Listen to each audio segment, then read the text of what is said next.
Ju ftojmë të ndiqni programin Moment Vendimtar me Dr. David Jeremiah. Ky program shpall fjalën e pandryshueshme të Perëndisë tek individët dhe familjet që jetojnë në një botë që ndryshon çdo ditë. Dr. David Jeremiah është themeluesi i shërbesës ndërkombëtare radiofonike dhe televizive Moment Vendimtar. Në 4 dekada të mësimit të fjalës Perëndisë, Dr. Jeremiah ka shkruar shumë libra, ndër më të njohurit janë Çfarë po ndodh në botë, Armagedoni ekonomik që po vjen, Perëndia nuk të ka harruar. Të kuptojmë 66 librat e Biblës. Mësimi i shëndosh biblik është thelbi i shërbesës së Dr. David Jeremiah. Ndaj mos u misni asnjë nga programet e tij. Maria Magdalena i anguli syt skenës së zymt me një zemër shumë të rënduar. Ajo dhe mikesha e saj një tjetër Mari kishin parë dhe qarë, ndërsa dy ndjekës të Jezusit, Jozefi i Arimateas dhe Nikodemi, kishin vendosur në varrin e Jozefit trupin e mbështjellë të mësuesit të saj. Më pas, dy burrat dolën nga guva e gdhendur, pren litarët që mbanin një gur të stërmadh që peshonte gati 2 ton. Ai gur lëvizi nga vendi i vet dhe aq i stërmadh ishte sa u rrokullis në një platformë për të vendosur me një zhurmë të thatë para hyrjes së varrit. Kishte mbaruar. Shpresat që këto gra kishin ushqyer për 3 vjet tani ishin bërë po aq të rënda dhe të vdekura sa dhe trupi pas atij guri. Ato kishin parë burimin e shpresave të tyre të psonte një vdekje mizore dhe torturuese, i gozhduar në një kryq nga vetë perandoria romake, prej së cilës ata shpresonin që kishte ardhur t'i çlironte. Dhe tani ai qëndronte i shtrirë dhe në heshtje në errësirën e varrit. Dhe kur ai guri i madh u vendos në vend, duke mbuluar hyrjen e varrit, të 2 gratë u kthyen dhe me trishtim filluan rrugtimin për në shtëpi. Maria Magdalena ishte më e njohura nga gratë që e ndiqnin Jezusin dhe ajo kishte qenë një dishepulle e përkushtuar dhe mbështetëse financiare e shërbesës së tij që prej fillimit fare. Prandaj mëngjesin tjetër, pasi kishin parë mësuesin e tyre të varrosej, ajo shkoi te varri me erëza për ta vajosur më shumë trupin e Jezusit. Ishte një akt prekës dashurie, pavarësisht zhgënjimit të saj të madh. Ajo kishte për qëllim ta nderonte drejtuesin e saj të ekzekutuar. Kur Maria arriti te varri, diçka e ndaloi në rrugën e saj. Goja e zezë e varrit ishte e hapur plotësisht. Guri ishte zhdukur, nuk ishte rrokullisur nëpër vazhdën e tij, por në mënyrë të pashpjegueshme ishte pllakosur për tokë disi larg nga vetë varri. Habia e saj nuk u shkaktua nga ndonjë mendim se Jezusi ishte ringjallur. Ajo mendoi se varri ishte bastisur dhe shumë e mërzitur u largua duke vrapuar për t'u treguar dishepujve. Tani e shtuna mes kryqëzimit dhe ringjalljes ishte padyshim dita më e gjatë që dishepujt kishin pasur gjatë gjithë jetës së tyre. Edhe ata i kishin vendosur shpresat e tyre te Jezusi, por tani ky njeri tek i cili ata për 3 vjet kishin investuar jetën e tyre kishte vdekur. Shpresat dhe ëndrat e tyre ishin zhdukur. Ata thjesht qëndronin në një vend të pushtuar nga pikëllimi. Dhe ja ku ishin të mbledhur bashk, këta burra të druajtur dhe të friksuar, kur krejt papritur Maria Magdalena shfaqet në mes të kësaj skene të zymt dhe bërtet, e kanë hequr Zotin nga varri dhe nuk e dim ku e vun. Dishepujt mbetën të shtangur. Çfarë mund kishte ndodhur? Dhe menjëherë Pietri dhe Gjoni u ngritën dhe vrapuan për te varri, dhe ndërsa po arrinin te varri duke pritur ngjarjen më të keqe, përballen me një skenë për cilën asgjë nuk mund t'i kishte përgatitur. Rroba që kishte mbuluar fytyrën e Jezusit ishte e palosur dhe vendosur më njanë. Dhe rripat e pëlhurës me të cilat ishte i lidhur trupi i tij që qëndronte i pacënuar ishin ashtu siç Jozefi dhe Nikodemi i kishin mbështjellë rreth trupit të Jezusit. Ato kishin ruajtur formën e një trupi, por brenda tyre nuk kishte trup. Mbështjellja dukej si një kristalizë fluture bosh nga brenda. Gjonit i mjaftoi vetëm që të shihte gjendjen e rrobës së varrit dhe menjëherë besoi se Jezusi ishte ringjallur prej së vdekurish. Nuk na thuhet nëse edhe Pietri e besoi këtë në atë çast. Por nuk mund ta mohojmë se të 2 këta burra kishin parë një fenomen të pabesueshëm dhe nxituan për t'u treguar të tjerëve për ato që kishin parë. Maria nuk u kthye me Pietrin dhe Gjonin, por ajo qëndroi duke qarë jashtë varrit. Dhe pas pak kohësh, ajo u përkul për të parë brenda hyrjes së errët dhe në atë çast ajo përjetoi tronditjen e dytë më të madhe të asaj dite. Sepse te vendi i përgatitur për të vendosur trupi i Jezusit po qëndronin të ulur, dy engjëj të shndritshëm të veshur me të bardha. Dhe teksa po shihnin Marin, ata e pyetën atë: "O grua, pse po qan?" Ajo u përgjigj atyre: "Sepse e kanë hequr Zotin tim dhe nuk e di ku e kanë vënë." Pastaj Maria ndjeu praninë e dikujt jashtë hyrjes dhe pasi u kthye, pa një burr që po qëndronte aty dhe mendoi se do të ishte kopshtari. Prandaj edhe një herë ajo e pyeti kopshtarin ku e kishte çuar Jezusin. Por pastaj kopshtari foli dhe në çastin që ai shqiptoi emrin e saj, ajo e njohu zërin e tij. Ai ishte shpëtimtari i ringjallur. Jezusi i saj ishte i gjallë. Prandaj e mbushur me gëzim, ajo vrapoi për t'u treguar të tjerëve me qira fjala mëngjesin e Pashkës pati shumë vrapime. E keni vënë re këtë? Shumë vrapime. Ajo vrapoi për t'u treguar të tjerëve se kishte parë shpëtimtarin e ringjallur.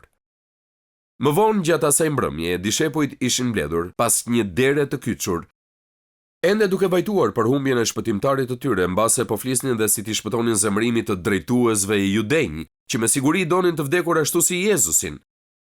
Dhe në mes të takimit të tyre, papritur një burr shfaqet në dhomë dhe u thot atyre: "Paqja me ju."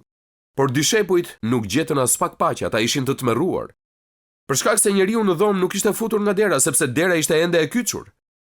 Mos ishte një fantazm? Por pastaj burri u tregoi duart e shpuara nga gozhdët dhe brinjën e tij. Ishte Jezusi. Ai vërtet ishte ringjallur prej së vdekuri. Tani një prej dishepujve, siç e dini, nuk ishte në takim. Thoma quhej ai, dhe kur ai u kthye, dishepujt mezi po prisnin t'i tregonin se çfarë kishte ndodhur atë natë pas dyerve të mbyllura në dhomën e sipërme. Dhe kur i ia than këtë, Thomai nuk e besoi as edhe për një çast. Dhe ai tha: "Po nuk e pash në duart e tij shenjën e gozhdëve dhe po nuk vura gishtin tim te shenja e gozhdëve dhe dorën time në brinjën e tij, unë nuk do të besoj." Pra 8 ditë më vonë, Jezusi ju shfaq sërish dishepujve dhe këtë herë Thomai ishte me ta. Dhe Jezusi shkoi menjëherë te Thomai dhe i tha atij: "Vëre gishtin këtu dhe shiko duart e mia. Shtrije edhe dorën dhe vëre në brinjën time dhe mos i mosbesues, por besues." Dhe dyshimet e Thomait u venitën menjëherë dhe ai shprehu një nga deklaratat më të mëdha të besimit në Bibël. Ai tha: "Zoti im dhe Perëndia im." Është e çuditshme që dëshmitarët që e raportuan të parë të ringjalljen nuk ishin miqtë e Jezusit, por armiqtë e tij. Ushtarët romak, për shembull, që qëndruan në rojë te dera e vdekjes, të dielën që herët në mëngjes ata pan skenën më spektakolare që ka dëshmuar ndonjëherë një njeri, por për ta kjo ngjarje nuk ishte as pak një përvojë e këndshme. Ajo filloi me një tërmet që ishte kaq i papritur dhe kaq i fuqishëm sa shkundi gjithë dheun dhe asnjëri prej tyre nuk mund të qëndronte në këmbë. Dhe pastaj një engjëll i madh, i shndritshëm si vetëtima dhe i veshur me rroba të bardha, zbriti nga qielli dhe hoqi gurin e stërmadh nga hyrja e varrit dhe hodhi tutje si të ishte një guralec.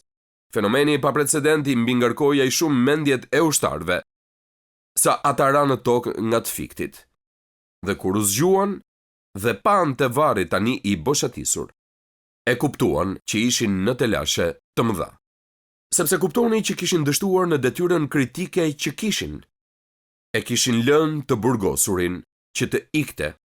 Dhe nga frika se çfarë do t'u bënin atyre komandantët romak kur ta zbulonin këtë, ata shkuan te drejtuesit judenj për të mësuar nëse mund t'i ndihmonin. Pra shkuan për t'u treguar historinë e tyre krerëve të prithrinjve dhe për t'u shpjeguar se çfarë kishte ndodhur. Këta judenj e dinin se nëse përhape historia e ushtarëve, se varri ishte bosh, të gjitha manipulimet e tyre për ta hequr qafe Jezusin do të ishin të padobishme. Por ata e dinin edhe që njerëzit do t'i pyesnin ushtarët se çfarë kishte ndodhur me trupin atë natë. Prandaj priftërinjt judenj, drejtuesit fetar të Izraelit, i ofruan një ryshfet ushtarëve romak. Ata i ofruan një shumë parash dhe u thanë: "Nëse u thoni të gjithëve atë që do t'u themi ne që të thoni, do t'ju japim këto para." Dhe ja se çfarë do t'u thoni. Duhet të thoni të gjithëve se dishepujt e tij erdhën natën dhe e vodhën ndërsa ne po flinim. Tani, kjo nuk ishte ndonjë zgjidhje shumë e mirë për ushtarët. por ishte gjëja më e mirë. Kuptoni se ta lësh të ikë i burgosuri është një gjë, por është një gjë tjetër që të biesh në gjumë ndërsa bën roj. Prandaj atyre judesh të pranonin se i kishte zënë gjumi, dhe që një ushtar romak, që një antar i ushtrisë së trajnuar në mënyrën më të rreptë në botë, ta zinte gjumin në krye të detyrës ishte një krim që ndeshkohej me vdekje. Por ata e pranuan rishfetin dhe treguan këtë histori, duke marrë sigurim nga drejtuesit judej se nëse do të kishin të lashe, këta do t'i mbështesnin përpara Pilatit. Këta judenj e dinin se Pilati ishte po aq i interesuar sa dhe ata për t'i shuar këto thashetheme për ringjalljen. Tani pas ringjalljes, Jezusi i qëndroi në tokë edhe për pak kohë dhe ju shfaq shumë njerëzve, një herë më shumë se 500 njerëzve në të njëjtën kohë. Pastaj pas 40 ditësh, na thuhet se Jezusi i nxori dishepujt e tij jashtë Jeruzalemit në Betani, ku ngriti duart lart dhe i bekoi ata dhe pastaj ndodhi diçka e jashtëzakonshme. U ngrit lart dhe një re e përfshiu dhe u ahoqi prej syve të tyre dhe si ata po i mbanin sytë ngulitur në qiell, ndërsa ai po largohej, ja dy burra me rroba të bardha ju paraqitën atyre dhe than: burra Galileas, pse qëndroni e shikoni drejt qiellit? Ky Jezus që u është marrë në qiell nga mesi juaj, do të kthehet në të njëjtën mënyrë me të cilën e keni parë të shkojë në qiell. Dhe edhe pse këta dishepuj nuk e kishin idenë se çfarë do t'u ndodhte atyre dhe si do të merrnin fuqi nga fryma e shenjtë për të qenë drejtuesit e lëvizjes revolucionare të kishës, ajo që ndodhi kur ata e pan Zotin e tyre të ngjitej lart, i mbushi ata me një ndjesi gëzimi dhe shprese. Dhe Biblia na thot se ata u kthyen në Jeruzalem dhe qëndruan aty së bashku, duke u lutur dhe duke pritur për premtimin e frymës së shenjtë. Kjo ngjarje e nxjerr krishterimin jashtë nga dimensioni filozofik dhe shtron atë në një fakt të historisë. Na vërteton se ka jetë pas vdekjes, se kur të vdesim, do të vazhdojmë të jetojmë, gjithse cili prej nesh do të jetë gjallë përgjithmonë diku. Ne ose do të jemi gjallë duke qenë të ringjallur përmes Krishtit, dhe në praninë e tij ose do të jemi përgjithmonë larg pranisë së tij, por nuk ekziston asgjësimi i shpirtit. Ne nuk vdesim si qend për t'u harruar përgjithmonë. Gjithse cili brenda vetes ka një jetë që do të vazhdojë ose në prani të Perëndis, ose jashtë pranisë së tij. Nuk ka krishtërim pa ringjallje, mund thoni po, doktori Jeremia, unë jam i krishterë dhe besoj se Jezusi vdiq, por nuk i besoj këto gjëra për ringjalljen. Po, më lejoni t'ju them qartë, ju nuk mund ta kuptoni ringjalljen dhe të jeni të krishterë, por nuk mund ta mohoni ringjalljen dhe të jeni të krishterë. Sepse nëse e mohoni ringjalljen, ju mohoni krishtërimin dhe nuk mbetet më asgjë për të besuar. Tani sot nuk kemi shumë kohë që të shqyrtojmë të gjitha provat për ringjalljen, por unë kam zgjedhur disa prej tyre.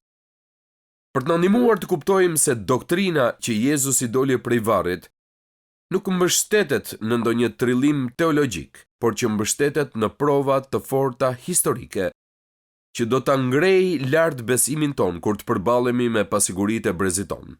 Më lejoni ta filloj duke ju dhënë disa prova që janë të bazuara te parashikimet. Një nga mrekullitë më të mahnitshme të gjithë historisë është se Jezusi parashikoi se çfarë do t'i ndodhte atij dhe i ndodhi saktësisht siç tha ai. Disa njerëz thonë, po unë mendoj se as Jezusi nuk e mendoi se do të ringjallej. Po e mendoj. Në Dhjetën e Re na thuhet her pas here se Jezusi e parashikoi ringjalljen e tij. Më lejoni t'ju tregoj disa vargje për këtë. Mateu 16:21. Që nga ai çast Jezusi filloi të sqarojë dishepujve vet se i duhej të shkonte në Jeruzalem, të vuante shumë për shkak të pleqjve, të krerëve, të prithrinjve dhe të skripëve, se do të vritej dhe do të ringjallej në të tretën ditë. Jezusi e tha këtë. Mateu 17:9. Pastaj kur po zbrisnin nga mali, Jezusi u dha atyre këtë urdhër duke thënë: mos i flisni askujt për këtë vegim derisa biri i njeriut po flet për veten të jetë ringjallur prej së vdekuri. Mateu 17, por ndërsa ata qëndronin në Galile, Jezusi u tha atyre: biri i njeriu do t'u dorëzohet në duart e njerëzve dhe ata do ta vrasin, por ditën e tretë ai do të ringjallet. Dhe te Mateu 20, janë ngjitemi në Jeruzalem dhe biri i njeriu do t'u dorëzohet krerëve të prithrinjve dhe skripëve dhe ata do ta dënojnë me vdekje, do t'u dorëzojnë pastaj në duart e paganëve, që ta tallin, ta fshikullojnë dhe ta kryqëzojnë, por ai ditën e tretë do të ringjallet. Të gjithë ne e dim parashikimin e Zotit ton se ai do të vdiste, por shumë prej nesh nuk e din se sa herë që ai parashikoi se do të vdiste, gati me të njëjtën frymë ai parashikoi edhe që do të rikthehej nga varri. Ai e parashikoi se do të ndodhte dhe ndodhi saktësisht siç tha ai. Dikush duhet të jetë në kontroll të këtyre ngjarjeve që një gjë e tillë të ndodh. Dhe vetëm Perëndia ka aftësinë ta bëjë këtë. Pra parashikimet për ringjalljen e tij dëshmojnë për realitetin e saj. Numri 2. Më lejoni t'ju jap disa prova nga e shkuara. Që në hapjen e librit të Veprave të Apostujve në Dhjetën e Re, autori i librit, një autor njerëzor, Luka, e fillon vargun e 3 të kapitullit parë me këto fjalë. Le të lexojmë çfarë na ka thënë ai. Jezusi ju paraqit i ngjallur me shumë prova bindëse. Cilat ishin provat që Jezusi i përdori për të treguar se ai u ringjalli? Po më lejoni t'ju bëj një pyetje. Nëse do të vdisni dhe do të ringjalleshit dhe do donit që njerëzit të besonin që jeni ringjallur, çfarë do të bënit? Do t'u tregonit atyre veten të gjallë. Dhe Jezusi saktësisht këtë gjë bëri. Prova më e fortë e ringjalljes janë shfaqjet e shumta të Jezus Krishtit pasi ai ishte ringjallur. Shkrimi regjistron të paktën 1/2 me shfaqje të tilla të ndryshme. Ato ndodhen si individëve, ashtu edhe grupeve në vende të ndryshme, në një shtëpi dhe në rrugë, dishepujve që ishin të trishtuar dhe atyre të lumtur, në çaste të shkurtra dhe në raste kur u shfaq për një kohë të gjatë. Dhe po ju jap një listë të përmbledhur me këto shfaqje, më dëgjoni me kujdes. Jezusi së pari u shfaq Maria Magdalenës te varri dhe grave të tjera që po ktheheshin nga varri. Ai u shfaq më vonë Pjetrit në të njëjtën ditë, edhe 2 dishepujve rrugës për në Emaus. 2 herë ju shfaq ai apostujve brenda një dhome të kyçur, një herë kur Thomai ishte i pranishëm dhe një herë kur ai nuk ishte. Ai ju shfaq 7 dishepujve në detin e Galiles. Ai ju shfaq 500 besimtarve në malin e Galiles dhe sërish të 11 apostujve. Ai gjithashtu ju shfaq Jakobit, më vonë ai do t'i shfaqë edhe Saulit dhe ju shfaq Gjonit në ishullin e Patmosit. Tani, a mund ta kenë pasur gabim gjithë këta dëshmitar? Më lejoni t'ju tregoj se çfarë sugjerojnë kritikët. Ata sugjerojnë se dëshmitarit ishin pjesë e një komploti, që ata komplotuan së bashku për të thënë se Jezusi ishte ringjallur prej së vdekurit që të mund të vazhdonin trashëgimin e gjatë të drejtuesit të tyre të vdekur. Me fjalë të tjera, të gjithë këta dëshmitar të ringjalljes, sipas skeptikëve, planifikuan një komplot dhe kryen këtë komplot në mënyrë që ne të lexojmë sot për të. Por këtu ka disa gjëra të gabuara. Pikë së pari, ishin shumë dëshmitar që një marrëveshje e fshehtë ose një komplot të funksiononte. Ishin shumë. Së dyti, dëshmitarët që dëshmuan për ringjalljen e Jezusit ishin të gatshëm të vdisnin për këtë fakt. Mendoni për këta dëshmitar, shumica prej tyre ishin dishepujt e parë dhe siç e mbani mend gjatë kryqëzimit, ata nuk ishin të pranishëm, ata e lanë Jezusin vetëm, ata kishin frikë, ata ishin frikatsak. Por pas ringjalljes së Krishtit, këta dëshmitar frikatsak u bën dëshmi kumbuese, u bën ungjilltar të ungjillit. Të gjithë ata përveç Gjonit, apostullit, patën vdekje prej martiri për shkak se predikonin ringjalljen e Jezus Krishtit si një të vërtetë. Kërkon më shumë besim që të besosh se apostujt e shpikën këtë se sa thjesht të besosh të vërtetën e Biblës. Në fakt, Charles Colson shpreh një mendim interesant për këtë në librin e tij. E dini ai dikur ka qenë këshilltar special i presidentit Nixon, pjesë e gjithë çështjes së Watergate-it dhe u shpëtua në burg.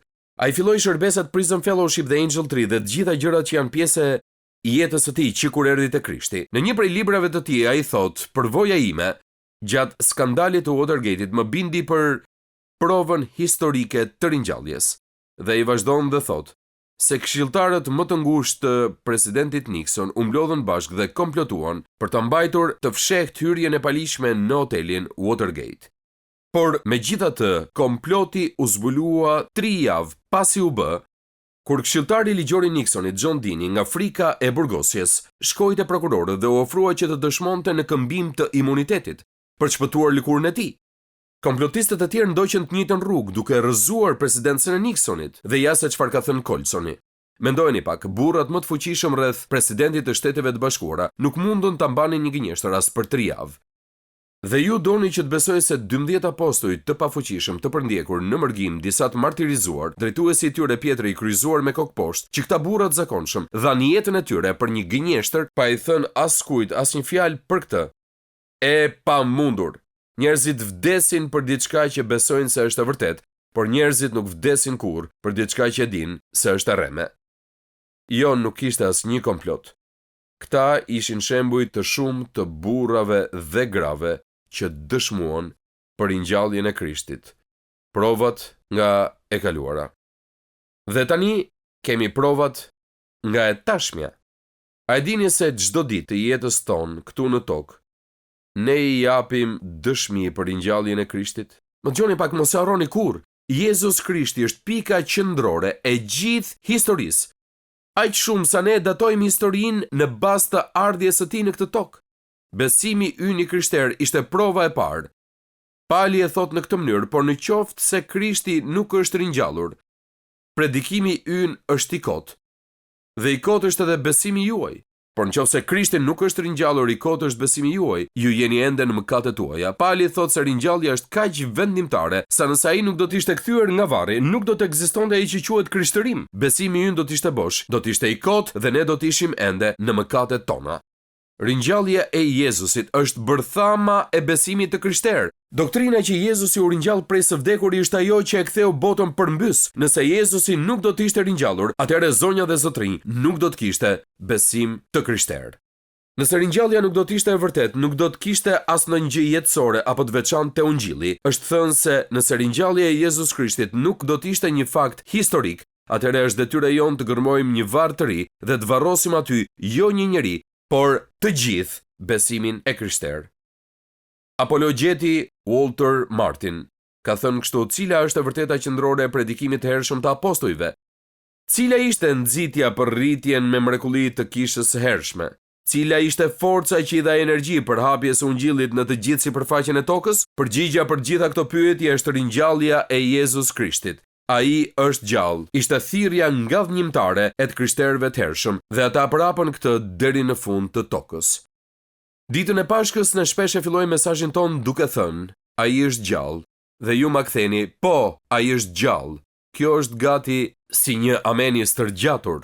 Prandaj le ta themi tani: ai është gjallë. Amen. Dhe besimi krishter është dëshmi për këtë. Numri 2. Kisha e krishterë. Kryqëzimi kishte shënuar fundin e përvojës së dishepujve me Krishtin. Si mund të kishte lindur kisha atëherë nëse nuk do të kishte ringjallje? Atëherë si e shpjegoni kishën? Kisha është themeluar mbi Jezusin, Mesian, dhe një Mesia i vdekur nuk është as pak Mesia.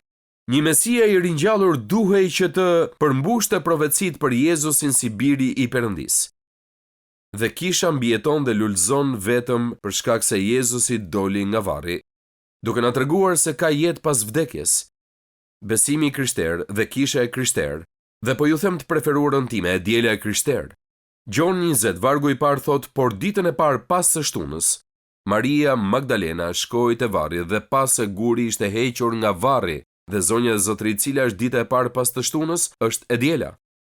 Te Veprat e Apostujve 20 vargu 7 thuhet: ditën e parë të javës, kur ishin mbledhur dishepujt për të thyer bukën. E diela është një dëshmi e mrekullueshme e ringjalljes. A ju shkon mendja të ndonjë ngjarje tjetër historike e cila kremtohet 52 herë në vit, siç kremtohet ringjallja? Sa herë që vim në kish të dielën, ne po themi: ai është gjallë, po ai është gjallë. Besimi krishter, kisha e krishter, e diela e krishter, ceremonitë e krishtera. Ne e kremtojmë vdekjen e Krishtit për shkak se vdekja e Krishtit është fillimi i ringjalljes së Krishtit. Dhe sa herë që ne bëjmë ceremonitë krishtera, qoftë pagëzime apo darkën e Zotit, ne po i themi me zë të lartë kujdo që po na sheh: ai është gjallë, po ai është gjallë. Dhe së fundmi, prova e fundit që duhet ju them janë jetët e ndryshuara të njerëzve që ishin aty në atë kohë. Siç e mbani mend, kur Jezusin e arrestuan, dishepujt filluan të shpërndaheshin, u larguan. Deri në kohën kur Jezusi shkoi në kryq, vetëm një dishepull kishte mbetur dhe ai ishte Gjoni, që po qëndronte me nënën e Jezusit te këmbët e kryqit. Të gjithë ishin zhdukur. Ata ishin strukur pas dyerve të kyçura nga frika se mos ajo që i ndodhi Jezusit do t'u ndodhte atyre. Pas kryqëzimit dishepujt u fshehën edhe më shumë. Por sapo ata u bindën se Jezusi ishte gjallë, një lloj mrekullie ndodhi tek ta njerëz. Ky grup me dishepoj frikacak u shndrrua në një grup lajmtarësh të guximshëm për Jezus Krishtin. Ata udhëtuan në mbar botën dhe dhan jetën e tyre për t'u treguar njerëzve se ata e kishin parë Krishtin e ringjallur, që ai nuk vdiq dhe shkoi në varr, por që shkoi në varr por u ringjall të tretën ditë fitimtar mbi vdekjen. Unë duaj që t'ju them edhe një herë dhe më ndihmoni ta bëj këtë. Ai është gjallë. Dhe ky shpëtimtar i ringjallur është ai për cilin keni nevojë në jetën tuaj. Nëse nuk e keni pranuar kurrë, nëse nuk i keni kërkuar kurrë atij që të vi, ja se çfarë duhet bëni, duhet të shqyrtoni dy gjëra. Së pari duhet besoni se ai është ai që thotë se është. Por sërish kjo nuk mjafton, pasi ta besoni këtë ju duhet ta pranoni. Ju duhet pranoni atë që ai bëri dhe t'i thoni Zoti Jezus, faleminderit për atë që bëre në kryq dhe për atë që bëre kur dole nga varri. Unë e besoj këtë dhe tani e pranoj këtë për veten time, duke pranuar Jezus Krishtin si shpëtimtarin tim personal. Faleminderit që ishit me mua sot në moment vendimtar. Sa më shumë që e studiojmë fjalën e Perëndis, aq më shumë e kuptojmë që Perëndia ynë i dashur dëshiron të ketë një marrëdhënie personale me gjithë secilin prej nesh. Nëse ju do doni që të filloni një marrëdhënie me të, hapi i parë është që të pendoheni për mëkatin tuaj dhe t'i kërkoni Jezus Krishtit që të bëhet Zoti dhe shpëtimtari juaj. Sapo ta merrni këtë vendim për të pranuar dhuratën e Perëndisë për shpëtimin, do të fillojë udhtimi juaj me Perëndin si një krijesë e re në Krishtin. Nëse sot e keni marrë këtë hap besimi, ju inkurajoj që ta ndani vendimin tuaj me të krishterë të tjerë në një shërbes të besueshme apo të një kishe zonës, dhe që të vazhdoni të rriteni në besimin e sapo gjetur. Perëndia ju bekoft ndërsa filloni ecjen tuaj me Perëndin. Pres me padurim që të shihemi herën tjetër këtu në Moment Vendimtar. Ndoqët programin Moment Vendimtar me Dr. David Jeremiah. Rikthehemi sërish tek ju javën e ardhshme me një tjetër mesazh për fuqinë e jashtëzakonshme të fjalës së Perëndisë, që ndryshon jetën tona përgjithmonë. Deri atëherë, miru dëgjofshim.